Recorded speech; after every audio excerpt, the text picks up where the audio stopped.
यां मेधां देवगणाः पितरस्योपासते तयामामद्यमेधयाग्ने मेधाविनं कुरु। ओम शांति शांति शांति। बड़ा सुंदर विषय है आज का। न जाने कब से दुनिया चल रही है और न जाने कब तक चलेगी। हम सब लोग आते हैं संसार में, सारे प्राणी आते हैं, अपना कुछ प्रदर्शन करते हैं यहाँ पर, और इस प्रदर्शन करने के साथ में या तो पदचिन्ह छूटता है या नहीं छूटता है। पदचिन्ह कई बार छूटता है तो उदाहरण गलत सिद्ध होता है, कई बार बहुत सुंदर उदाहरण सिद्ध होता है। कई बार पूजा होने लग जाती है और कई बार लोग पुतले जलाने का एक नियम बनाए हुए हैं कि कोई गलत करेगा तो उसका पुतला जलाएंगे, तो पुतले जलाते हैं।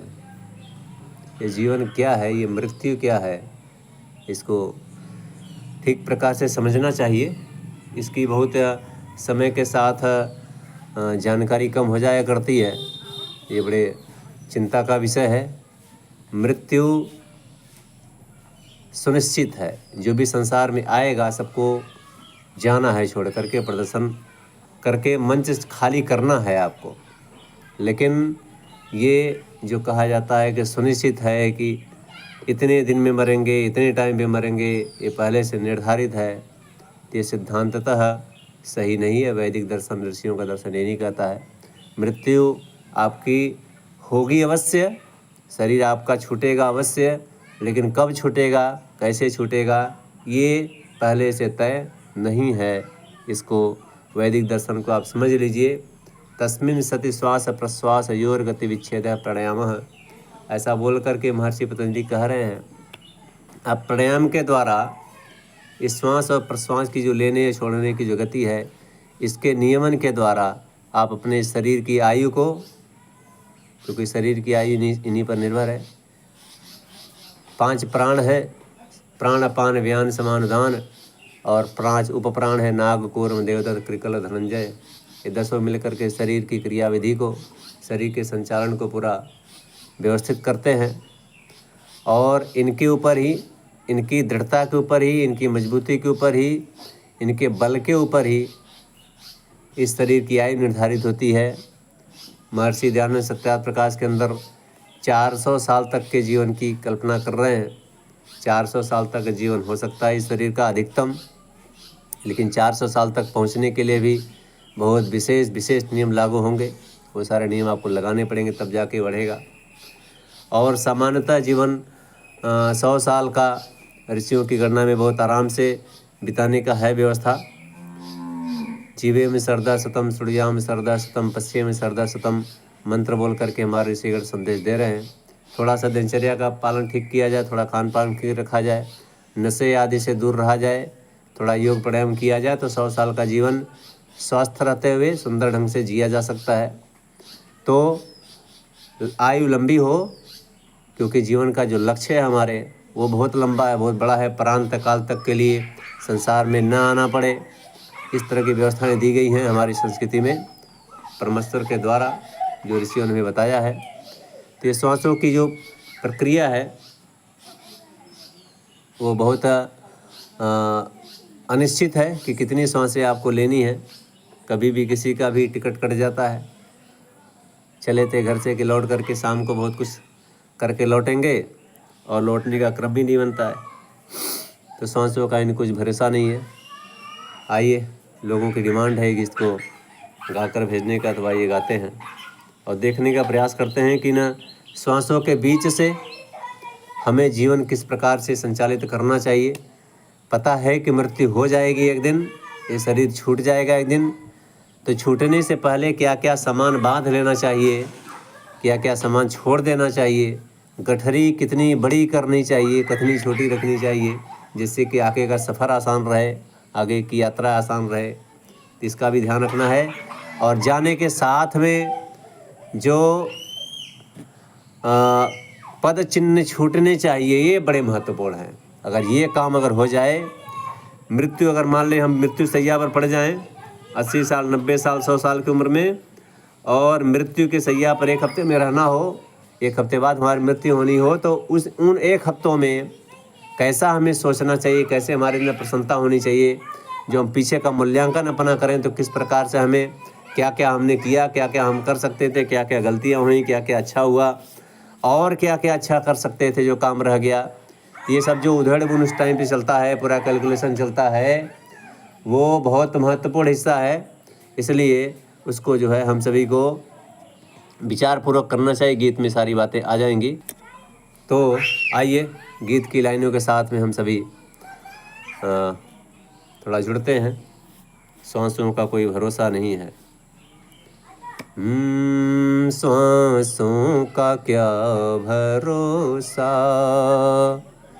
रुक जाए कब कहाँ पर, प्रभु का तू नाम जप ले, वही आसरा यहाँ पर, सांसों का क्या भरोसा।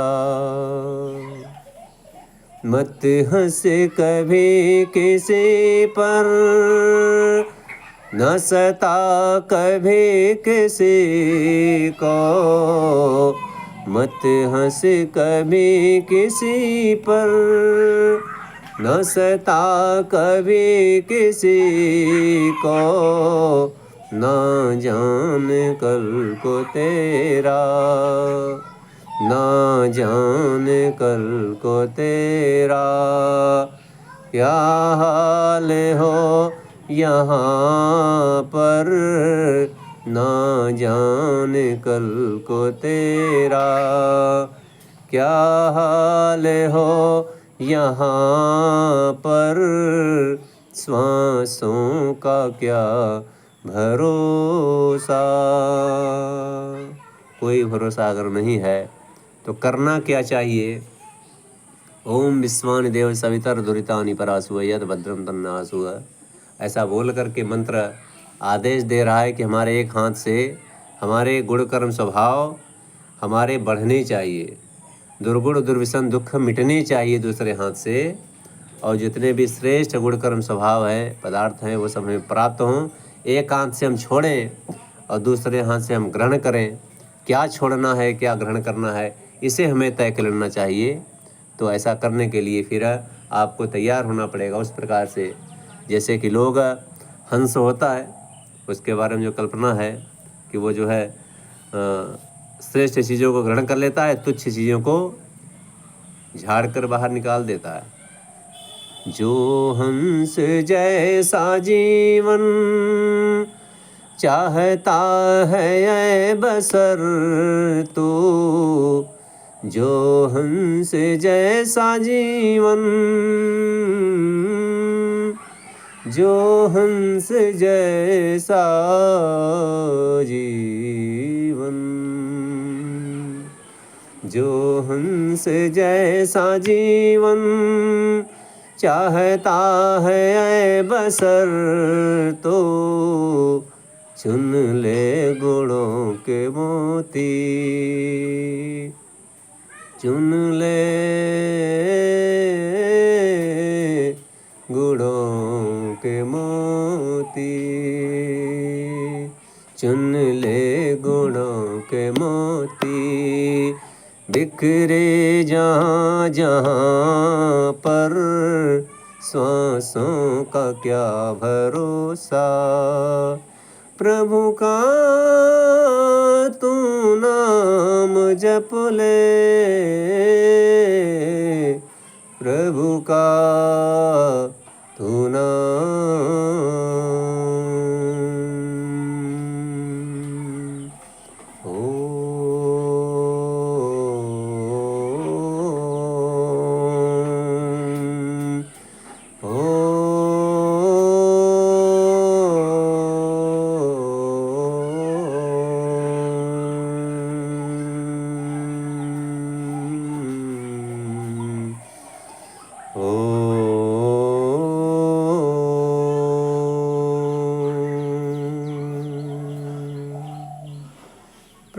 का तू नाम जप ले, वही आसरा यहाँ पर, वही आसरा यहाँ पर। हमारी संवैदिक संस्कृति में ईश्वर प्रधान एक शब्द आता है। अष्टांग योग के नियम के पार्ट में शौच संतोष तपः स्वाध्याय ईश्वर प्रधान। और इस पूरी प्रक्रिया में हम लोग जो पंच महायज्ञ करते हैं उसमें ब्रह्म यज्ञ सर्वप्रथम, देव यज्ञ, बलिवैश्य देव यज्ञ, पितृयज्ञ और अतिथि यज्ञ करते हैं। तो उसमें ब्रह्म यज्ञ के साथ में जो प्रक्रिया हमारी आरंभ होती है वो ईश्वर प्रधान की आरंभ होती है कि ईश्वर प्रधान में हम जाएं, और जैसे एक मशीन कार्य करता है वैसे हम मशीनवत कार्य करें। जैसे मशीन को संचालित करने के लिए कोई व्यक्ति बैठा होता है, उसमें बिजली दे देता है, सिस्टम चला देता है और वो मशीन कार्य करने लग जाती है, बहुत सारे कार्य करके दे देती है। तो कार्य तो करने वाला संचालन मशीन का जो ऑपरेटर है कोई और होता है, लेकिन मशीन की मजबूती उसकी परख बड़ी अच्छाई से की जाती है कि इस मशीन इतना अच्छा है, इतना क्वालिटी वाला है। तो हम सभी मशीनवत हो जाएं, परमात्मा हमारे हाथों से कार्य करे, हमारी बुद्धि से, हमारे मन से, हमारे सारे अस्तित्व से वो कार्य करने लग जाए जैसा उसने सुंदर संसार बनाया है, जैसा उसने सुंदर व्यवस्थाएं बनाई हैं, उन सारी व्यवस्थाओं को जैसे वो संचालित कर रहा है।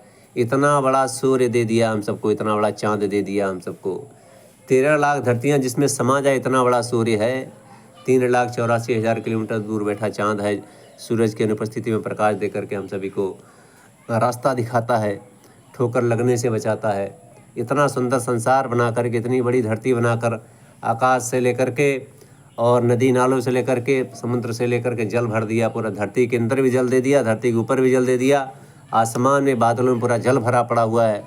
चारों तरफ इतने सुंदर वनस्पतियाँ, इतने सुंदर पौधे, इतने सारे प्राणी सब मिल कर के मनुष्य नामक जीव के साथ जुड़ कर के सेवाएं देने को तत्पर हैं। अगर व्यक्ति काम कर पाए तो इतना सुंदर संसार बना करके परमात्मा ने जो कल्याण की भावना और जो कृपा मनुष्यों के ऊपर, सारे संसार के ऊपर की है, ये बहुत महत्वपूर्ण है।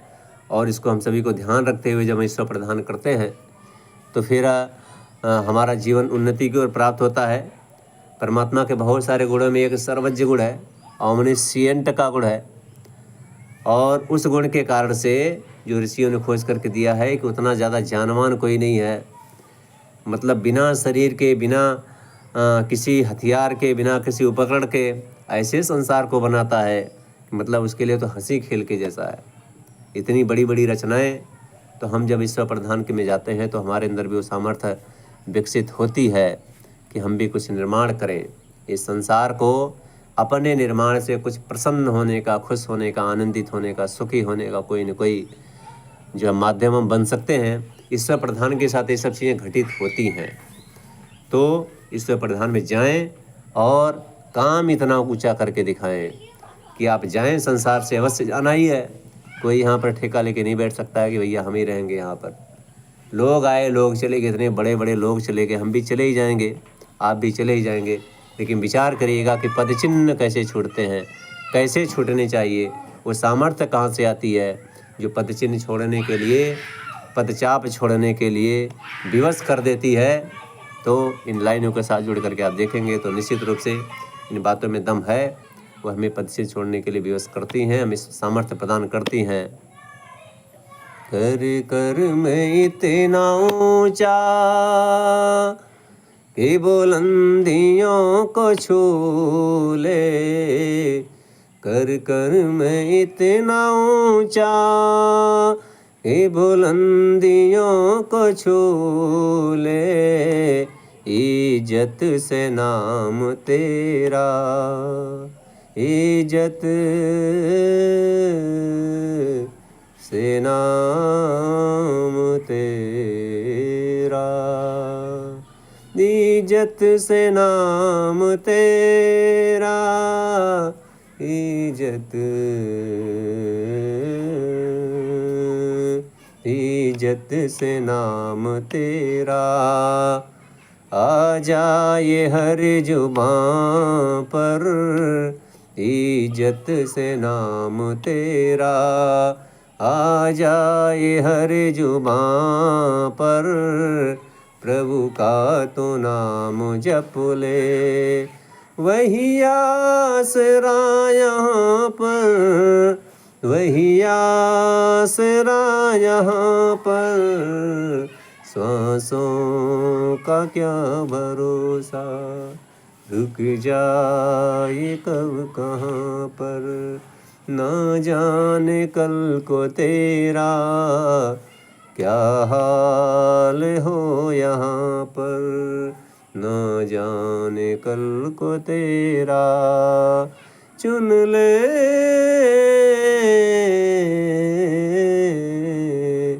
चुन ले, चुन ले गुणों के मोती, बिखरे जहाँ जहाँ पर,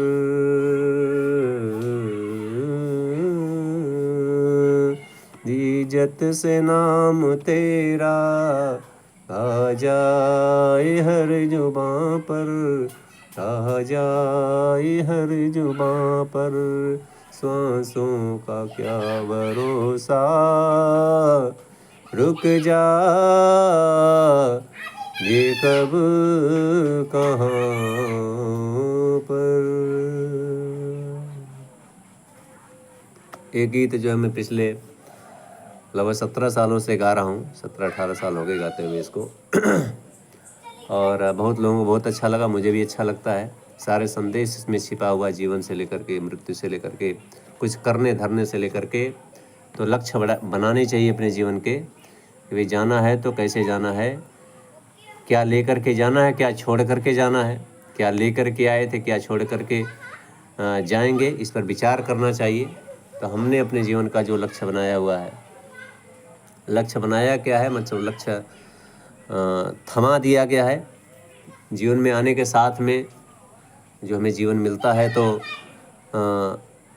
बहुत सारे जीवन में हमारी संभावनाएं भर कर के हम लेकर के आते हैं। हाथ में कुछ लेकर तो नहीं आते हैं, लेकिन जो कर्माशय है, जो सौभाग्य है, जो भाग्य है, उसको ज़रूर लेकर के आते हैं। सौभाग्य दुर्भाग्य जो कर्माशय के रूप में रहता है उसको लेकर के आते हैं और उसमें कुछ घटाते हैं, कुछ बढ़ाते हैं, कुछ भोगते हैं, कुछ शेष रह जाता है, उसको फिर आगे से पूरा करना होता है। ऋषियों की संस्कृति हम पढ़ रहे हैं तो बड़ा एक एक ग्रंथ जो है मतलब क्या इसका कीमत लगाया जाए। अभी ये जो है दिखाता हूँ मैं आपको, ये वैशेषिक दर्शन है और इसके अलावा अभी हमारा जो ये वेदांत दर्शन अभी जस्ट शुरू ही होने वाला, 20 तारीख से शायद शुरू हो जाएगा वेदांत दर्शन। तो जिन श्रेष्ठ विद्वानों के बीच में मैं अध्ययनरत हूँ, उसके पहले सांख्य दर्शन समाप्त कर लिया। उसके अलावा और भी बहुत सारे ग्रंथों का ऐसे अध्ययन चल रहा है। तो उन अध्ययनों के कार्य से एक जो अपने अंदर चेतना का विकास हो रहा है, उसमें ये पता चल रहा है कि जीवन तो वही बहुत महत्वपूर्ण है और इसी जीवन को हंसी खेल में नहीं लेना चाहिए। हंसी खुशी जीवन में हो, लेकिन जीवन हंसी खेल नहीं समझना चाहिए। बहुत ही पुरुषार्थ से, बड़ी ही तपस्या से, कुछ लोगों के बड़े ऋण हमारे ऊपर हैं जिनके कारण से हमारा जीवन ये आगे बढ़ता है, मिलता है हमें। तो हम सभी को कुछ न कुछ ऐसा करना चाहिए। तो हमने भी अपने जीवन का जो है जो लक्ष्य पता, जो इसलिए हम आए हैं संसार में, थोड़ा थोड़ा पता चलने लगा है कि कुछ बड़े कार्य जो छूटे हुए हैं, जो होने चाहिए, उसको जो है करने में लगे हुए हैं। तो अपने हम सभी को पता है अपना देश गुलाम था, तो उसके पहले, गुलामी के पहले अपने देश में अपनी गुरुकुली परंपरा थी, ऋषियों की परंपरा थी जो पढ़ी पढ़ाई जाती थी और जिसके कारण से हमारा परिवार, हमारा समाज और पूरा राष्ट्र, पूरा दुनिया, पूरा संसार, पूरा विश्व बड़ा सुंदर था और बड़ी शांतिपूर्ण ढंग से रह रहा था।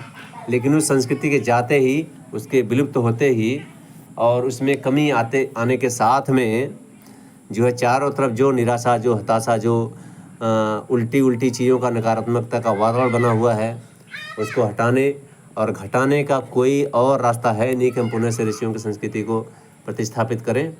तो जिस प्रकार से 1825 में कानून बना करके टीवी में काले जी ने इसको बंद करवाया, वापस से हम लोगों को एक व्यवस्था तो सोचनी पड़ेगी कि कैसे गुरुकुल खुलें और कैसे संचालित हों, क्योंकि परिवर्तन हम सब चाहते हैं, लेकिन ये कठिन कार्य है और कठिन कार्य, मतलब बहुत इतना कठिन हो गया है कि सोचिए कि समाज, परिवार, राष्ट्र सब इसमें लगे हुए हैं, लेकिन लोगों की हिम्मत पड़ नहीं रही है। लाखों लाख की संख्या में स्कूल चल रहे हैं देश के अंदर, प्रत्येक गांव में स्कूल चल रहा है। 4 घंटे 5 घंटे बच्चे सीख करके वहाँ से कुछ आते हैं, फिर आके घर परिवार के बीच पहुँच जाते हैं, जितनी बातें वहाँ सीखते हैं, और यहाँ आकर मतलब अभ्यास कुछ कराया नहीं जाता। अभ्यास वाली चीज़ नहीं है, संस्कार वाली कोई चीज़ नहीं रह गई है जो गुरुकुलों में होती थी। इसलिए आज हम जिलाधिकारी तो बना ले रहे हैं, हम डॉक्टर इंजीनियर तो बना ले रहे हैं, लेकिन जिलाधिकारी घूस नहीं लेंगे, और इंजीनियर साहब पुल बनाएंगे तो उसमें कमीशन नहीं लेंगे, डॉक्टर साहब किडनी निकाल कर नहीं बेच देंगे, इसकी कोई गारंटी लेने को तैयार नहीं है। क्योंकि जो नैतिकता, जो चरित्र बल, जो विशेषता जीवन की हमें बताई जाती थी, वो सब गायब है। तो इसलिए 5 घंटे में जितना कुछ बच्चों को बताया जा सकता है, जितना अपेक्षा की जा सकती है, उस 5 घंटे के हिसाब से तो संसार बहुत अच्छा चल रहा है। लेकिन अगर इसको और सुंदर करना है तो बच्चों को 24 घंटे का परिसर देना पड़ेगा। जो भी आप उनको बताएं, सिखाएं, उनको अभ्यास करना पड़ेगा। अभ्यास हो जाएगा तो वही अभ्यास उनके पूरे जीवन काम आता है। तो ये गुरुकुली पर व्यवस्था थी जो संसार को इतना श्रेष्ठता दे पाई, और वापस से उस व्यवस्था को हम लोग देखेंगे, उसको लागू करेंगे तो शायद हो पाएगा। तो हम इस काम में अपने लगे हुए हैं, और अपने साथ एक टीम लगी हुई है जो काम कर रही है कि कैसे बंद हुए ये गुरुकुल, किन कारणों से बंद हुए, क्यों वो ऐसा नियम लगा पाए। तो मैं जितना विचार कर पा रहा हूँ तो वो करने के पीछे बहुत सारे कारण थे। स्त्रियों के लिए पढ़ने के लिए कोई व्यवस्था नहीं थी, और मतलब स्त्रियों को नहीं पढ़ाने का मतलब जो विदुषियाँ हमारे यहाँ तैयार होती थीं वो पूरी परंपरा बंद हो गई। तो विदुषियाँ तैयार होती थी तो खाली वो विदुषी ऐसे नहीं थी, वो परिवार का भी उसी श्रेष्ठता से पालन करती थी, संतान का भी वैसा ही निर्माण करके देती थी वो। तो जब आपने उस प्रक्रिया को पूरा बंद कर दिया तो मैकाले ने आकर के उसको अगर बंद करवाया तो कौन सा बुरा काम किया। आप जिस संस्कृति को, जिस विचारधारा को, जिस वेद को, दर्शन को पढ़ाते थे, उसको आपने पीछे करके आपने उल्टे उल्टे ग्रंथ पढ़ाने लग गए, और जाति समूह के लोगों को पढ़ाने लग गए। सबके लिए बराबर खोला भी नहीं। आज भी जो पौराणिक गुरुकुल चल रहे हैं वो वैसे ही तहस नहस कर रहे हैं, समाज का चौपटा नाश कर रहे हैं पूरा। ये तो महर्षि दयानंद की कृपा से, उनके पुरुषार्थ से, उनके शिष्यों के बलिदान से जो गुरुकुली परंपरा जो देश में चल रही है उसके कारण से थोड़ा प्रकाश फैला हुआ समाज के बीच में। नहीं तो इनका तो बस चले तो आज भी मतलब पूरा चौपट ही करके छोड़ें, पुनः से देश को गुलाम बना करके छोड़ेंगे। तो इसलिए ऋषियों की व्यवस्था, वेदों की व्यवस्था पुनः से स्थापित हो, इसके लिए महर्षि दयानंद की व्यवस्था के अनुसार जैसा उन्होंने सत्यार्थ प्रकाश में वर्णन किया है वैसे गुरुकुल खुलने चाहिए। कैसे खुलें और कैसे चलें, इस पर हमने पूरा मंथन किया हुआ है। आप मेरे नंबर पर आकर जुड़ेंगे तो आपको सारा पता चलेगा। आपके ज़िले में भी खुलने खुलाने की व्यवस्था कैसे हो सकती है उस पर हम बात करेंगे। आपके यहाँ भी जैसे हमारे यहाँ शुरू हो रहा है वैसे आपका भी शुरू हो जाएगा। तो ये जब ठीक प्रकार से हम चलेंगे तो गुरुकुल खुलेंगे भी। और जैसे मोती जगह जगह बिखरे होते हैं तो एक सुई धागे के साथ लग जाती है, सारे मोतियों गूंथ करके माला बना देती है, ठीक उसी प्रक्रिया से हमें काम आगे बढ़ाना पड़ेगा। तो जहाँ गांव-गांव में गुरुकुल होते थे तो कम से कम ज़िले में 2 गुरुकुल तो हो ही सकते हैं। एक में बेटियाँ पढ़ें, एक में बच्चे पढ़ें, और सब मिल करके एक एक ज़िले में 2-2 गुरुकुल हो जाए तो 600 से ज़्यादा ज़िले हैं, 1200 गुरुकुल हमारे चल जाएंगे। और इस तरह की व्यवस्था बना रहे हैं कि हमें कोई बाहर से खर्च लेने की ज़रूरत ना पड़े। हमें इसी ज़िले के अंदर इतने लाखों करोड़ों अरबों का बजट पास होता है, तो क्या 25-50 लाख रुपए की व्यवस्था हो करके मतलब गुरुकुल संचालित करने में 10-15 लाख रुपए में, 20 लाख रुपए में आसानी से चल जाएगा। बढ़िया ठीक प्रकार का गुरुकुल चल जाएगा प्रत्येक ज़िले में। उतनी व्यवस्था हम क्या नहीं कर पाएंगे, इतना लंबा खर्चा होता है सरकार का जो है। तो हम सब जनता के सहयोग से सब कुछ कर लेंगे, सरकार का भी सहयोग लेंगे, जो लोग सहयोग करने को तैयार होंगे तो इसको खोला जा सकता है, चलाया जा सकता है। व्यवस्थाएं हम पूरी बना रहे हैं, आपको डिटेल उसका आगे पता चलता रहेगा। 7755 04190 5 मेरा नंबर है। आप इसमें कभी भी समझ सकते हैं इस बात को, और अपने यहाँ भी इसका शुरुआत करवा सकते हैं। आगे हम लोगों ने 2030 तक में 50 गुरुकुल खोलने का लक्ष्य लिया हुआ है, अगल बगल के पूर्वांचल के 25 ज़िलों में। उसके अलावा जहाँ से भी डिमांड आएगी, जहाँ से भी कॉल आएगी कि हमारे यहाँ भी होना चाहिए, तो वहाँ पर भी पूरे उत्तर प्रदेश में और फिर पूरे भारत में इस व्यवस्था को आगे बढ़ाएंगे। और आज भी नेपाल से भी फ़ोन आया था मेरे पास, तो वहाँ लोग चाहेंगे तो वहाँ से भी कर लेंगे, वहाँ भी करेंगे। हम तो पूरी धरती की जिम्मेदारी हमारी है। परमात्मा ने जिस भूमि को प्रदान किया है सारा ज्ञान विज्ञान, तो वो जो है उनकी जिम्मेदारी पूरे संसार की है, केवल भारत की तो नहीं है, क्योंकि संसार अब ग्लोबल है आज। पहले वसुधैव कुटुंबकम था हमारे वैदिक काल में, जो वेदों का मतलब पूरी तरह से यहाँ पर प्रयोगीकरण था। आज वो वेद हटे फिर भी ग्लोबल तो है ही। तो सारे संसार को उन्नत करने का काम किया जाएगा, किया जा रहा है। अभी भी लोग लगे हुए हैं, संस्थाएं लगी हुई हैं, सब अपने अपने हिसाब से काम कर रहे हैं कि कोई चीज़ हमारे यहाँ हो रही है तो संसार भर में डिमांड आती है तो वहाँ पर भी करते हैं। तो हम इस काम को पूरी दुनिया के लिए सोच सकते हैं, कर सकते हैं, लेकिन अपने घर से शुरुआत करें। अपने घर से शुरुआत करेंगे तो आपको चाहे जितना भी आप कर पाएंगे आपको संतुष्टि रहेगी कि हमने अपने घर में भी प्रकाश किया है, बाहर में मंदिर में जितना प्रकाश कर पाए बहुत अच्छी बात है। तो वाणी को विराम मैं दे रहा हूँ यहाँ पर इस भाव के साथ में कि हम सभी मिल करके अपने जीवन को सफल करें। और किस प्रकार से सफल होना है उसमें वेद उपनिषद दर्शन अपने वैदिक वांग में मैं उसका पूरा मंगवा कर आपके घर में पहुँचवाता हूँ। आप लोग चाहेंगे तो आपके घर में पहुँचेगा। और इनके कार्य से मैंने जो पिछले 20-22 सालों में जो सीखा है, जाना है, बहुत अनमोल खजाना मेरे हाथ आप एक तरह से कह लीजिए लगा है, कि मैं चाहता हूँ कि सबको मिले। हमारे इष्ट मित्रों तक ये बातें पहुँचती हैं और उनके घरों को भी मैं जोड़ रहा हूँ धीरे धीरे करके। जहाँ तक मेरा हाथ पांव काम कर रहा है, जहाँ तक संबंध मेरा काम कर रहा है, वहाँ तक मेरा संदेश जा रहा है और सभी लोग एक एक करके जुड़ रहे हैं। और जुड़ते हुए ऐसे ही करके हम जो है इस परिवार, समाज और राष्ट्र को कुछ दे पाएंगे। और जाने से पहले अपना यहाँ पर पदचिन्ह भी छोड़ पाएंगे, पदचाप भी छोड़ पाएंगे, जिसकी दुनिया देर तक गूंजती रहेंगी। तो आइए हम सभी इस बात के लिए सन्नद्ध हों और अपना इस प्रकार का विचार बना करके आप जो है करेंगे तो जीवन मृत्यु से पहले जीवन का कुछ बीज ऐसा पड़ जाएगा जो आगे के लिए सबको प्रेरणा प्रदान करेगा। तो इन्हीं शब्दों के साथ मैं अपनी वाणी को विराम दे रहा हूँ।